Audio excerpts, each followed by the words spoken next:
The sorting chamber hummed with that particular frequency that made Instructor Vex's tendrils ache. 347 students stood in neat rows, their various appendages, limbs, and sensory organs all pointing toward the assessment sphere. This was it, the moment that would determine their entire academic trajectory at the Galactic Combat Institute. Vex had been doing this for 23 cycles now, and he could usually predict the rankings within the first 10 minutes. The Kralith students always scored high in raw strength. The Savari excelled at tactical analysis. The Morph dominated the adaptability tests. It was all very predictable, very orderly, very boring. Then there was the human. She stood near the back, 5th row from the left, wearing the standard issue training suit that somehow looked awkwardly sized on her frame. Her name was Eva, according to the roster, and she was the only human in the entire incoming class. Vex had heard rumors about humans joining the Institute, but he had dismissed them as administrative errors. Surely the Council wouldn't actually accept a species from a Class 3 planet, a world that hadn't even achieved faster than light travel on their own. But here she was, breathing oxygen like some kind of primitive, her skin an unremarkable shade of brown, her hair pulled back in what his data pad called a ponytail. How utterly mundane. Attention, recruits. Vex projected his voice across the chamber, letting his authority seep into every syllable. The assessment sphere will now measure your base capabilities: strength, speed, reflexes, tactical thinking, energy manipulation, and combat potential. Do not attempt to deceive the sphere. It knows when you hold back, and it knows when you exaggerate. Your ranking will determine your class placement, your training regimen, and ultimately your career prospects in galactic defense. The students shifted nervously. Good. Fear kept them sharp. The assessment began with the Krauth as tradition demanded. The largest species always went first, a holdover from the old warrior codes. Massive creatures of muscle and kitten, they approached the sphere one by one, placing their primary manipulators against the gleaming surface. Numbers flickered across Vex's display. Solid rankings mostly in the upper quartiles. Exactly as expected, the Savari went next, their crystalline bodies refracting light as they interfaced with the sphere through pure thought. Impressive tactical scores, decent physical marks, standard. Hours passed. The sun outside the Institute's transparent dome moved across the purple sky of Adia's prime. Students were ranked, sorted, and assigned. Some celebrated quietly. Others hung their heads in disappointment. Finally, after what felt like an eternity, it was the teenage human girl Eva's turn. Eva walked forward with a gait that Vex's cultural database labeled as confident, though he suspected it was actually ignorance of how poorly she would perform. She placed both hands on the sphere, and the device began its analysis. The numbers came in slowly at first. Strength below average, not just below the class average, but below the minimum recommended threshold for combat training. Her lifting capacity was laughable compared to a Kroth's speed mediocre. Her reaction time was better than her strength, but nothing that would save her in actual combat. Tactical thinking. The sphere took an unusually long time on this one, and Vex watched the metric fluctuate wildly before settling on adequate, barely adequate. Energy manipulation, 0, absolutely 0. The human possessed no innate ability to channel the fundamental forces. She couldn't project force fields, couldn't manipulate gravity, couldn't even generate a basic plasma discharge. The final ranking appeared on Vex's display. 347 out of 347. Dead last. The human had scored lower than a Quelp, and Quelps were primarily evolved for record-keeping and administrative tasks, not combat. This was unprecedented. This was embarrassing. This was going to be a bureaucratic nightmare. Eva removed her hands from the sphere and looked up at the display showing her ranking. Her face did something that Vex's database identified as a grimace, followed quickly by a shrug. She didn't seem particularly upset about coming in last place, which somehow made it worse. Didn't she understand the implications? Torres, Eva, Vex called out, his voice echoing across the now silent chamber. Every student was watching. Your ranking places you in, and he checked his data pad again, hoping the numbers had changed. They hadn't. You will be placed in Remedial Combat Training Section, R7. Report to Subsection Gamma tomorrow at 0600. Got it?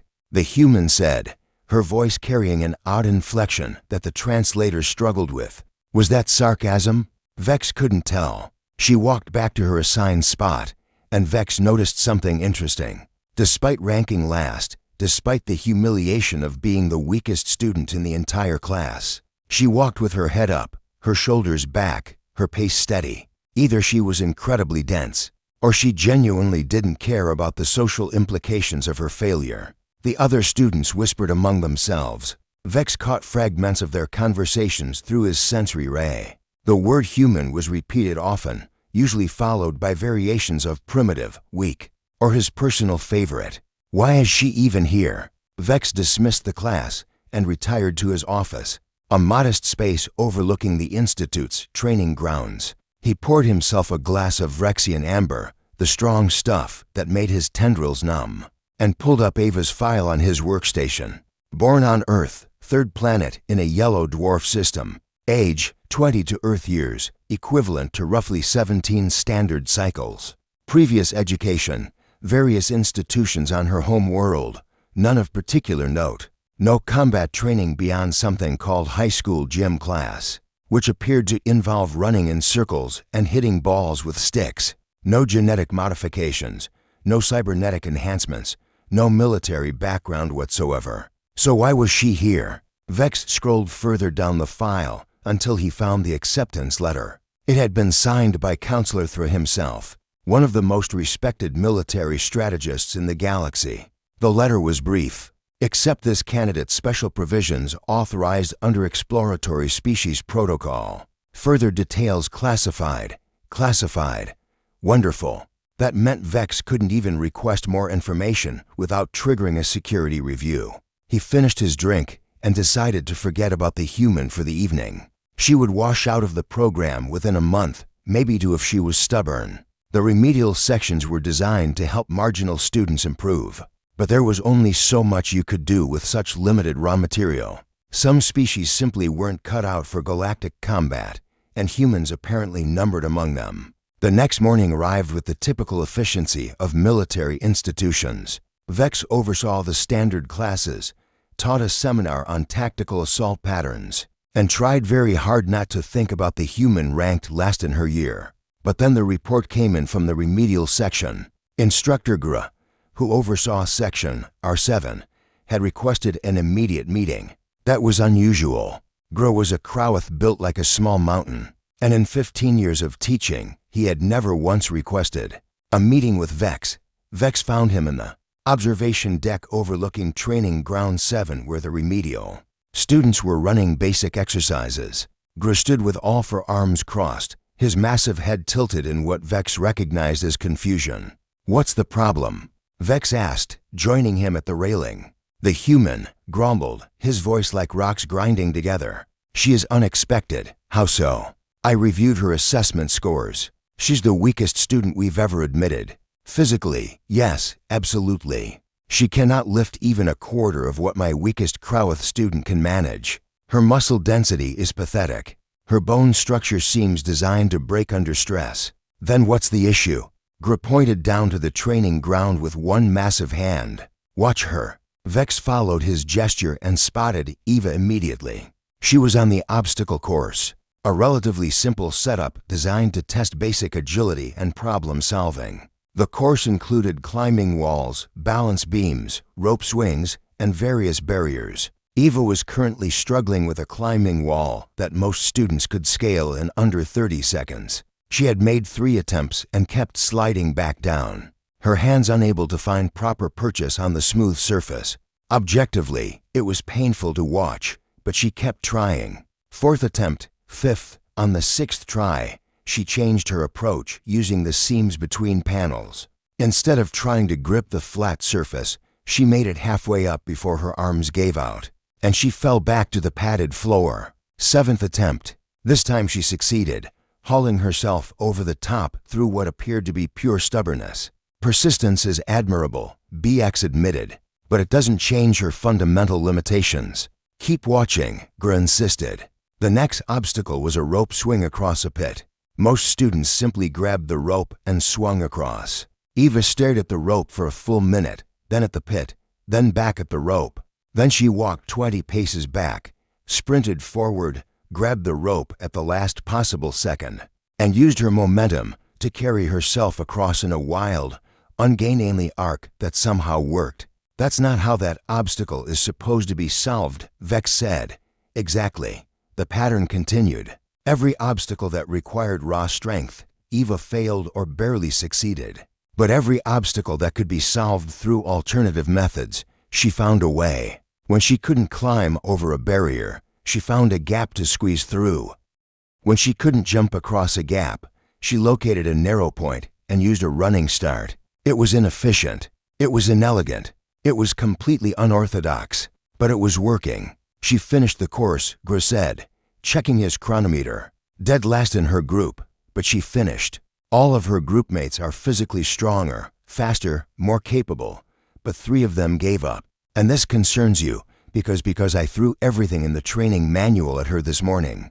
Basic strength drills, she failed them all, but kept trying until the time limit expired. Combat forms, she couldn't execute a single one properly due to her limited strength and flexibility. Weapons handling, she could barely lift a standard plasma rifle. So, she's terrible at everything. I don't see the problem. Gris turned to face Vex directly, and there was something unsettling in his expression. She smiled through all of it.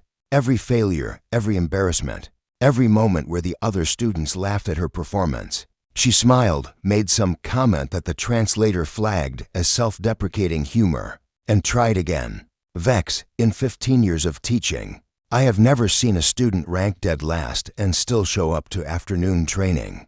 With that kind of attitude, Vex felt something twist in his midsection. Not concern exactly, more like curiosity. Perhaps she doesn't understand how badly she's performing. I showed her the rankings. She laughed, actually laughed. Then she asked if there were extra training hours available. And are there? I told her the gym is open until 2,200 hours. Let me guess. She's there right now. Gris nodded. Vex checked his chronometer. It was barely past 1,800 hours. The human had finished her regular training at 17,100 and had immediately sought out more. That was either dedication or insanity, and Vex wasn't sure which possibility disturbed him more. Keep me informed of her progress, Vex said finally, or lack thereof. 3 weeks passed. Eva remained ranked last in her class. This did not change. This could not change because the assessment sphere's initial rankings were based on baseline capabilities, and humans simply did not possess the baseline capabilities to compete with the other species at the Institute. But something else changed. Vex started receiving reports from other instructors. The human was showing up early to every class. She stayed late at every training session. She asked questions constantly, filling dozens of pages with notes in her native script. She couldn't execute the techniques properly, but she studied them with an intensity that bordered on obsessive. More interestingly, she started talking to the other remedial students. Not just talking, but encouraging them. The Quelp student who had been ready to transfer to an administrative program. Eva had spent 2 hours teaching him alternative grip techniques for his 3-fingered hands. The Morphean who struggled with maintaining form under stress. Eva had suggested breathing exercises from something called yoga, which apparently worked. The remedial section's collective performance was improving. Not because Eva was pulling her weight. She still ranked at the absolute bottom, but because she was somehow elevating everyone around her. It's bizarre, Instructor Kelvin reported during the monthly faculty meeting. She fails at everything individually, but her presence makes the group succeed. I've never seen anything like it. Perhaps we should consider transferring her to a support role. Instructor Vex suggested. Morale officer maybe, or administrative support. No, Gris said firmly. She requested combat training. She deserves the chance to complete combat training. Even though she'll never pass the final assessment, Vex pressed. The final requires students to demonstrate combat effectiveness. She can't even lift a standard weapon properly. Then she'll fail, Gris said. But she'll fail having tried. Vex had stayed silent throughout this exchange, but now he spoke up. Has anyone actually asked the human why she's here? Why she requested admission to a combat institute when she clearly lacks the physical capabilities. The room fell silent. "I'll talk to her," Vex said finally. He found Eva in the gym that evening as Gray had predicted. She was attempting to bench press what looked like a tenth of what a Crowith her size would lift, and struggling. Her face was red, her arms shaking, her breath coming in short gasps. She managed 3 repetitions before her arms gave out. She racked the weight, sat up, and noticed Vex standing nearby. "Instructor Vex," she said, grabbing a towel and wiping sweat from her face. "Is something wrong?" "I want to understand something," Vex said, moving closer. "You must realize by now that you are not physically suited for combat training. Your species lacks the natural advantages that every other species here possesses. You cannot win in direct confrontation. You will always be at a disadvantage." Eva nodded slowly. "Yeah, I know. Then why are you here?" She was quiet for a moment, staring at the weights she had just struggled with. Then she looked up at Vex with those odd forward-facing eyes that humans possessed. "Because someone has to be first," she said simply. "First what?" "First human at this institute. First human to try. Maybe I'll wash out. Probably I'll wash out. Let's be honest. But someone had to be the one to try. And if I quit, it'll be even harder for the next human who wants to attempt this. So, I keep showing up. I keep trying. I fail better than I did yesterday. That's not a strategy. That's just stubborn refusal to accept reality." Eva grinned, and Vex realized that humans could show a lot of emotion with just their mouths. "You say potato, I say potato." The translator struggled with that phrase and gave up. "Look," Eva continued, standing up and facing Vex directly. Even though he towered over her by a good meter, she didn't seem intimidated. "I know I'm not going to win any strength competitions. I know I'm probably going to spend my entire time here ranked last, but humans, we've got this weird thing where the worse the odds get, the more stubborn we become. It's probably a flaw, honestly, but it's worked out for us so far. A flaw that worked out. That's a contradiction. Welcome to humanity. We're basically one big contradiction wrapped in determination and held together with spite." Vex didn't understand half of what she had just said, but he found himself intrigued. "The final assessment is in 6 months. You will be required to demonstrate combat capability against a live opponent.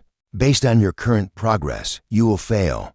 "Probably," Eva agreed cheerfully. "But I've got 6 months to get less terrible, so I'm going to use them." She turned back to the weights, repositioned herself on the bench, and started another set. Vex watched for a moment longer, then left the gym. He had reports to file, schedules to organize, other students to worry about. But he kept thinking about what the human had said. Someone has to be first.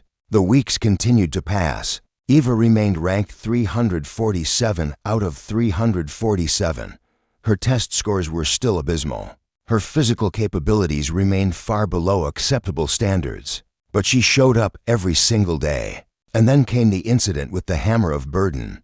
The hammer was an ancient weapon, or perhaps not a weapon at all. No one was entirely sure. It had been discovered on a dead world in the outer reaches, sitting in the center of a ruined temple, surrounded by inscriptions in a language that predated most known civilizations. The hammer was roughly 2 meters long, made of a metal that defied analysis, and possessed one unique property. It was impossibly heavy, not heavy in the sense that it was dense, though it was that, too.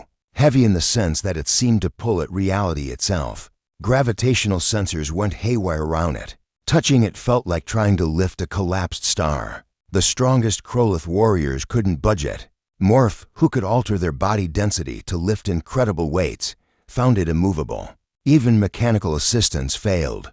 The hammer simply refused to be lifted by anyone. It had become something of a tradition at the Institute. Every year during the midterm evaluation period, the hammer was put on display in the main courtyard. Students would attempt to lift it, knowing full well that no one ever had and no one ever would. It was a lesson in humility in accepting that some challenges were simply insurmountable. Vex was supervising the midterm evaluations when he noticed Eva standing in line with the other students, waiting her turn to attempt the hammer. "Torres," he called out, "you don't have to do this. The hammer is an optional demonstration, She turned and smiled at him. I know, but everyone else is trying. Seems rude not to.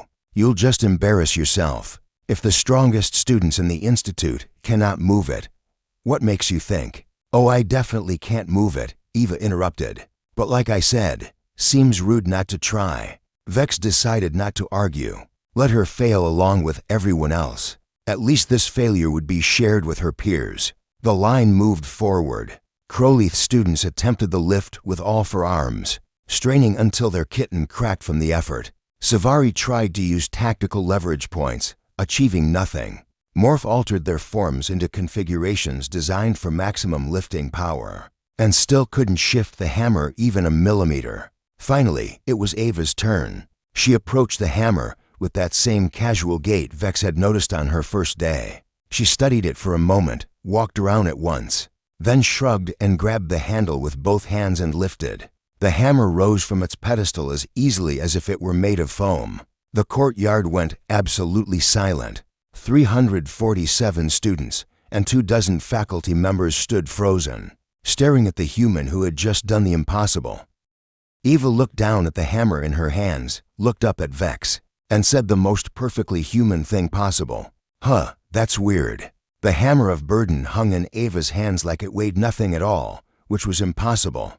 Completely, absolutely fundamentally impossible. Vex felt his tendrils go numb. Around the courtyard, students and faculty alike stood frozen in various postures of shock. A Crowleith student's jaw had literally dropped open, his massive mandibles hanging slack. Instructor Kelvin had dropped her datapad, and it lay on the ground making a sad beeping noise that nobody seemed to hear. Eva shifted her grip on the hammer, testing its weight. So, what exactly am I supposed to do with this? Is there like a target or something? Put it down, Vex managed to say, his voice coming out as barely more than a whisper. Put it down right now. Sure, okay. Eva lowered the hammer back onto its pedestal with a gentle thunk. The moment she released it, the gravitational sensors around the courtyard started screaming again, registering the impossible density that had returned.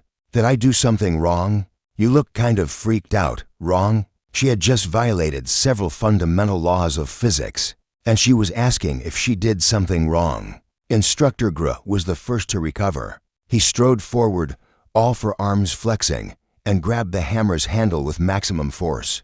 It didn't budge, not even a tremor. He released it, stepped back, and stared at Eva with something that might have been fear or awe or both mixed together. Try again, Gr commanded. Mia blinked. Really? I thought we were done. Lift it again.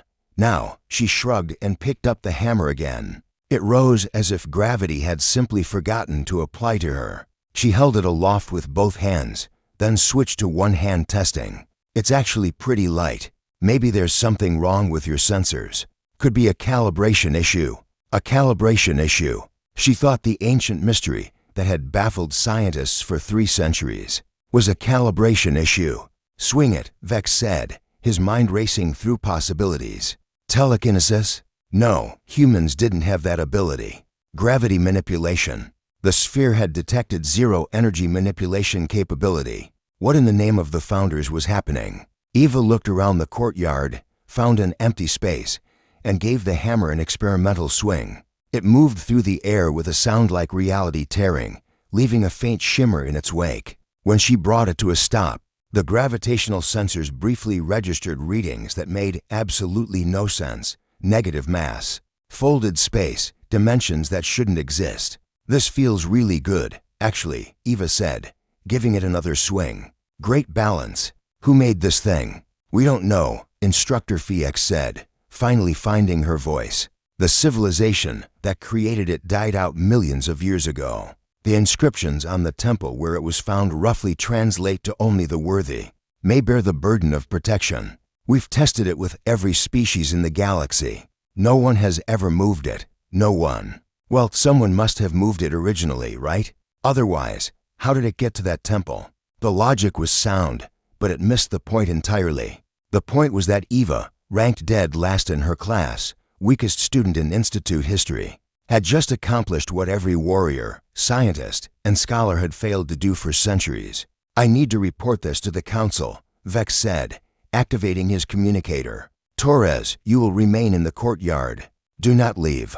Do not touch anything else. Just stand there. Can I put the hammer down first? Yes, fine. Put it down. She set it back on the pedestal, and once again, it became immovable. Vex watched as 3 Krolith students immediately tried to lift it just to confirm.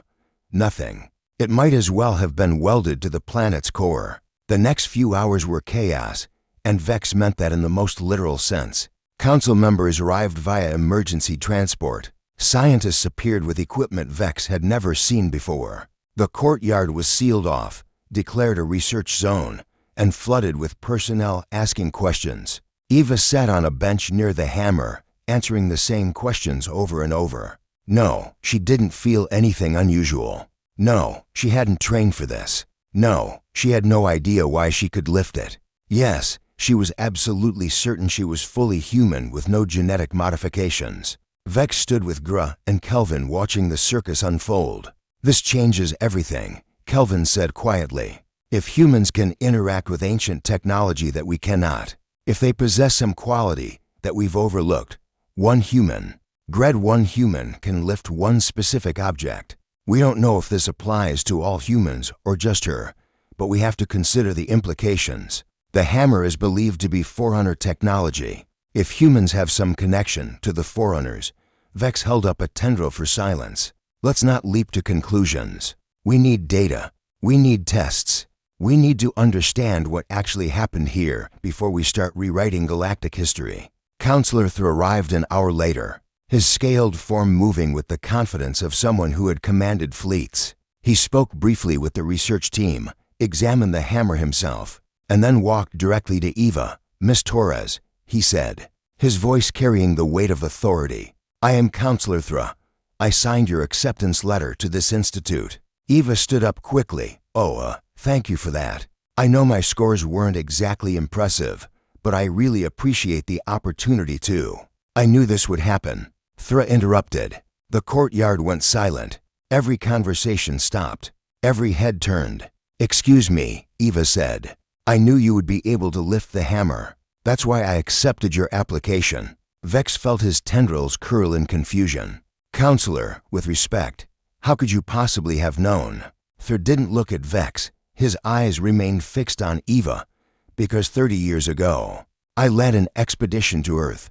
This was before official first contact, before your species even knew we existed. We were investigating reports of unusual quantum signatures coming from your solar system. What we found was far more interesting than quantum anomalies. He paused, and Vex realized that every person in the courtyard was holding their breath. We found humans, not just any humans, but humans who had somehow bonded with Forerunner artifacts that we had been tracking. A woman in your African continent was using what we later identified as a Forerunner power core. As a good luck charm, a child in Asia had turned a Forerunner navigation device into a toy. Your species couldn't identify what these objects were, but you could use them. You could touch them without harm, activate them without understanding, carry them without being destroyed by their power. Eva sat back down slowly. That sounds like a huge coincidence. That's what we thought at first, but we investigated further, discreetly. We found 17 separate instances of humans interacting successfully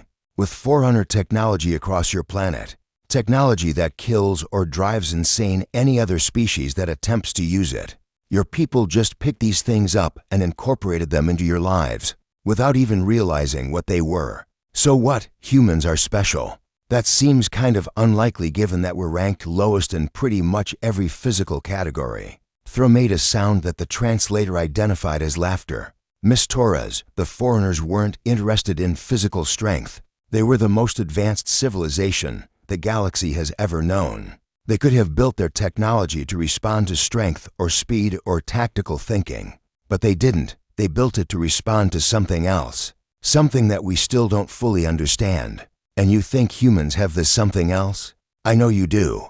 The question is why? What quality do humans possess that allows them to interface with technology designed by beings who ascended beyond physical existence millions of years ago? Eva looked down at her hands, turning them over as if seeing them for the first time. I don't feel special. I feel like I'm failing constantly.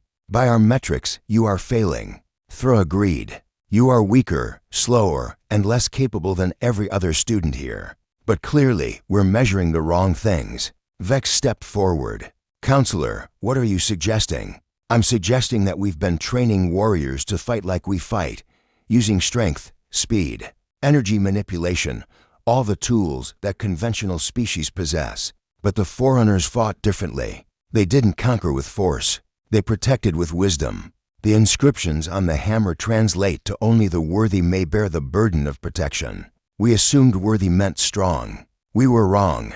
Then what does it mean? Kelvin asked. Thra looked at Eva again. Miss Torres, why did you come to this institute? The truth, please. Eva took a deep breath. My planet is defenseless. We've got nukes, sure, but compared to what's out here in the galaxy, we're nothing. If someone decided to invade Earth tomorrow, we couldn't stop them. I came here because I wanted to learn how to protect my home. Even if I washed out, even if I failed every test, I'd at least learn something useful. Take it back with me. Maybe train others. You came here to protect your species knowing you would likely fail. Yeah, I mean, someone had to try, right? Thra turned to address the assembled crowd. The hammer responds to purpose, not power, to dedication, not dominance. The Forerunners built their technology to serve those who would sacrifice themselves for others, who would bear the burden of protection, even when the odds were impossible. They built it for humans. The implications crashed through Vex's mind like a meteor impact. If this was true, if humans could access Forerunner technology, then Earth wasn't a primitive backwater. It was potentially the most strategically important planet in the galaxy. We need to run more tests. One of the scientists said, verify these claims. Study her physiology, her neural patterns, her no. Eva said firmly, standing up. Look, I get that this is all super interesting, but I didn't come here to be a lab experiment. I came here to learn combat training. Can I do that, or are you going to poke at me with instruments for the next 6 months? Thra smiled. You can continue your training. In fact, I'm authorizing a curriculum modification. You will work with our Forerunner technology specialists. Learn what we know about their artifacts. If humans truly can interface with this technology, then you need to understand what you're dealing with. Does this mean I'm not ranked last anymore? Eva asked hopefully. You are still ranked 347 out of 347, Vex said, unable to help himself. The sphere measures physical capabilities. Those haven't changed, right? Cool, still dead last. At least I'm consistently bad at stuff. Despite himself, despite the galaxy-shaking revelations of the past few hours, Vex felt his tendrils curl in what might have been amusement. The human had just proven herself capable of wielding ancient technology that no one else could touch, and she was worried about her class ranking. The crowd began to disperse. Scientists reluctantly packed up their equipment. Council members departed to wherever council members went to discuss matters of galactic importance. Eventually, only Vexgra and Eva remained in the courtyard with the hammer. So what happens now? Eva asked. Now you train, gradled, same as before. You still can't lift standard weapons properly. You still fail most physical tests. The hammer doesn't change that. But I can lift the hammer. Yes, which means you need to learn how to use it. Report to Training Ground 7 tomorrow at 0500. We're adding weapons training to your schedule. Ava's face did something complicated. 5 in the morning. That's an hour earlier than usual. Problem? No, sir. I'll be there. She left the courtyard and Vex watched her go. Still walking with that same confident stride, still apparently unbothered by being ranked. Last, still showing up ready to work despite knowing she would fail most of what she attempted.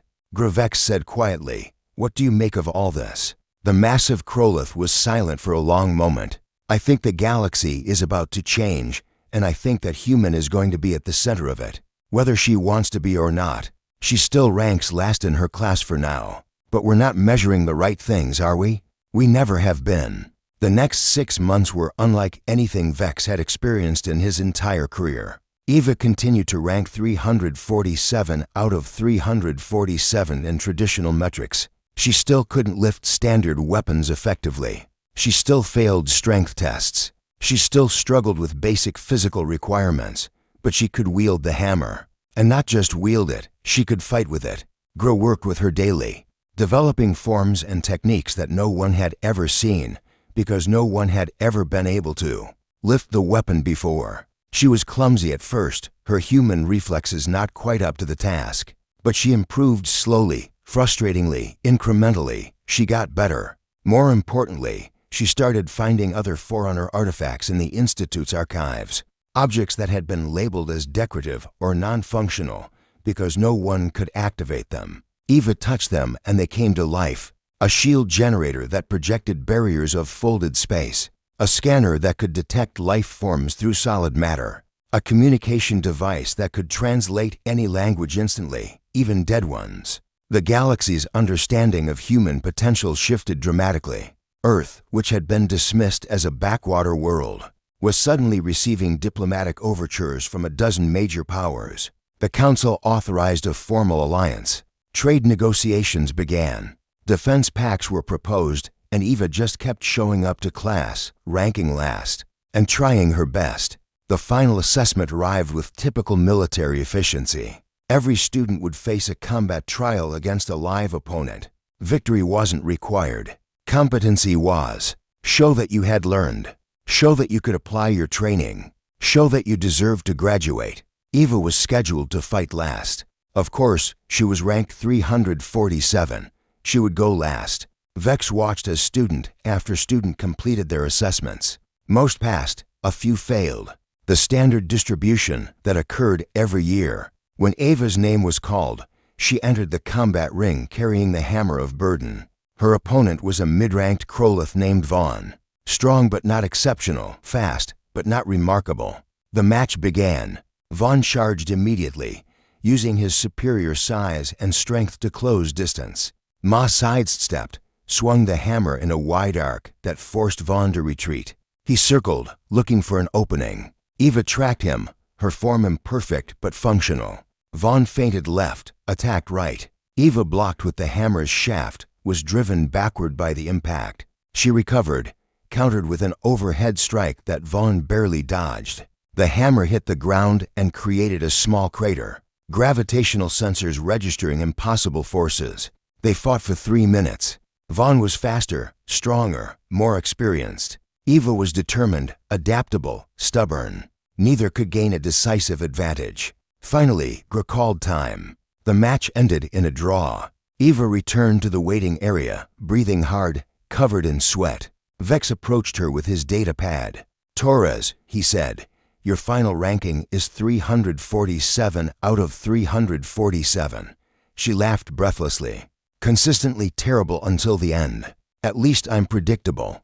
However, Vex continued, "You have demonstrated competency with Forerunner technology that no other student possesses. You have shown the ability to adapt under pressure, to persist despite failure, and to elevate those around you through your actions.